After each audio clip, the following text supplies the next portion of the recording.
Une femme assiste au mariage de sa meilleure amie. À peine a-t-elle attrapé le bouquet que le destin frappe à sa porte. Un homme fait irruption et prend la mariée en otage, demandant si quelqu'un est médecin pour soigner son patron gravement blessé. Craignant pour la vie de son amie, elle se porte volontaire en disant qu'elle est médecin. On l'emmène alors dans la suite du patron, qui vient d'être trahi par l'un de ses hommes. Pris par surprise, il a été gravement blessé. Le yacht navigue en pleine mer. Impossible de trouver un médecin. Heureusement ces hommes ont trouvé cette femme médecin. Pour le soigner, elle soigne délicatement sa blessure et lui donne un bonbon pour atténuer la douleur.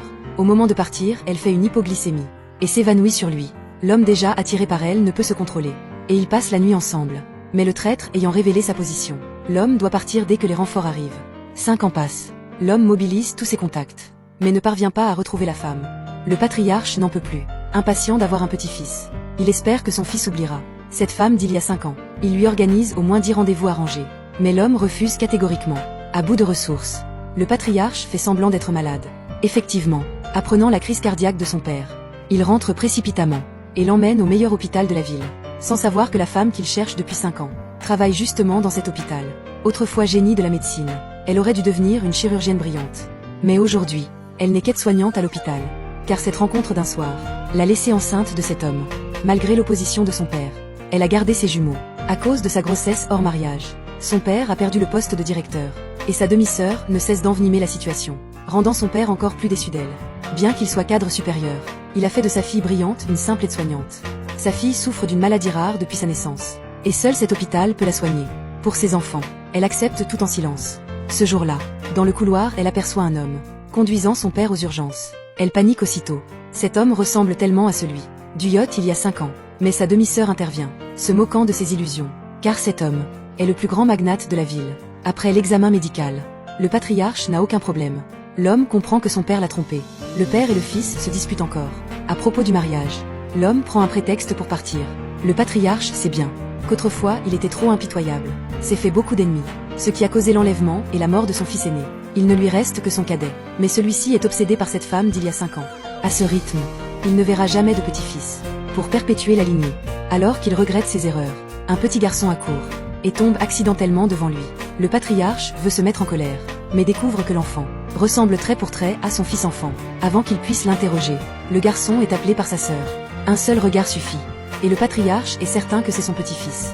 Ensuite, il convoque son fils en urgence, et lui parle du petit garçon qui lui ressemble tant, lui demandant s'il a un enfant illégitime. L'homme pense que c'est impossible. Son assistant suggère alors: et si il y a 5 ans, cette femme était tombée enceinte et avait gardé l'enfant? L'homme reste figé. Son père a-t-il vraiment rencontré son enfant? Si c'est vrai, alors la femme qu'il cherche depuis 5 ans est près de lui, avant même de confirmer l'identité de l'enfant. Fou de joie, le patriarche achète plein de jouets. Voyant l'aide-soignante entrer, il lui demande avec enthousiasme ce qui manque encore. La femme ressent une pointe d'amertume. Si seulement ses enfants avaient un grand-père qui les aime autant, ce serait merveilleux. À ce moment, le patriarche devient soudain tout pâle, la main sur la poitrine. Habitué à cela, l'assistant pense qu'il fait encore semblant. Notre patron est vraiment un sacré comédien, mais elle qui est brillante en médecine voit tout de suite que c'est sérieux, et commence immédiatement les premiers secours. Grâce à son expertise médicale, le patriarche est sauvé. Pour la remercier, il lui donne une carte noire illimitée, à utiliser sans limite. Mais bien qu'elle ait besoin d'argent, elle refuse, car elle pense que sauver des vies est le devoir d'un médecin. Cette scène chaleureuse entre elle et le patriarche est aperçue par sa demi-sœur, jalouse de la voir se rapprocher du patriarche. Elle l'éloigne sous prétexte de travail. Pour retrouver ce jour-là, le petit garçon entrevu une seule fois. Le patriarche fait tout son possible. Il publie la photo de son fils enfant, offrant une grosse récompense pour rechercher son petit-fils dans toute la ville. L'homme ne sait pas s'il doit rire ou pleurer. Au moment de partir, il aperçoit de l'autre côté de la rue une mère et ses 2 enfants. Le petit garçon lui ressemble comme 2 gouttes d'eau enfant. Mais après le passage d'une voiture, les 3 ont disparu. Après plusieurs jours sans résultat, son assistant propose que cette femme était une jeune médecin. Pourquoi ne pas rassembler toutes les jeunes femmes médecins et infirmières de la ville et organiser une réception? Ainsi, ils la trouveront rapidement. Le patriarche trouve que c'est une excellente idée. Le lendemain, toutes les femmes médecins et infirmières sont invitées chez les Martin. Elle ignore le but de cette réception. En montant, elle entend des collègues dire que le patriarche cherche une femme médecin pour son fils. Ne voulant pas se mêler aux affaires des riches, elle remet ses propres vêtements. Au moment de partir, elle croise l'homme par hasard. Leurs regards se croisent. Tous deux ressentent une forte familiarité. L'homme veut confirmer son identité, mais la demi-sœur les interrompt et l'entraîne dehors, la menaçant méchamment qu'une fille mère ne devrait pas rêver d'approcher les riches. Sinon sa fille malade ne verra pas le jour suivant. La réception commence officiellement. Le patriarche demande à chacune de se présenter.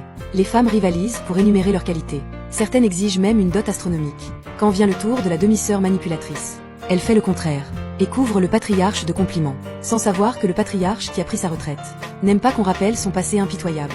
Voyant que sa demi-sœur manque totalement de tact, elle ne peut s'empêcher de rire. Son rire attire l'attention du patriarche, qui reconnaît la femme qui l'a sauvée, avant qu'elle ne puisse parler. La demi-sœur continue de l'humilier pour sa grossesse hors mariage, et d'être mère célibataire de 2 enfants.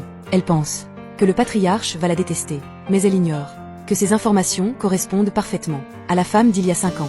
La demi-sœur ordonne aux agents de sécurité de l'expulser, mais le patriarche l'arrête fermement.